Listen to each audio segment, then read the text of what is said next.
Online 10वीच्या निकालाची उत्सुकता आणि मनात आनंद क्षणात भंग पावलाय। कळी उमलणे आधीच अशी हृदयद्रावक घटना तालुक्यातील वरवट खंडेराव येथे 27 मे रोजी घडली। शेगाव येथील 10वीत शिकत असलेल्या 16 वर्षीय विद्यार्थ्याने 10वी परीक्षेचा निकाल पाहिल्यानंतर आपल्या राहत्या घरात जीवन संपवल्याची घटना 3 वाजता उघडकीस आली। गोकुळ प्रशांत ढेंगे असे मृतक विद्यार्थ्यांचे नाव आहे। मिळालेल्या माहितीनुसार वरवट खंडेराव येथील रहिवासी शेतकरी प्रकाश ढेंगे यांचा एकुलता एक मुलगा गोकुळ ढेंगे याने 10वीचा निकाल ऑनलाईन बघितला। तो परीक्षेत प्रथम श्रेणीचे गुण घेऊन उत्तीर्ण झाला। मात्र असे असताना देखील गोकुळने जीवन का संपवलं हा प्रश्न अनुत्तरितच राहिला। वडील बँकेच्या कामानिमित्त बाहेरगावी गेले होते तर आई घरातील खालच्या माळ्यावर होती।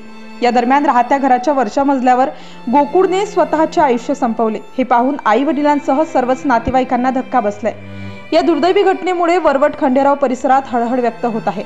सदर घटनेची माहिती तामगाव पोलीस स्टेशनला गोकुळच्या नातेवाईकांनी दिल्यावरून तामगाव पोलिसांनी पंचनामा केला।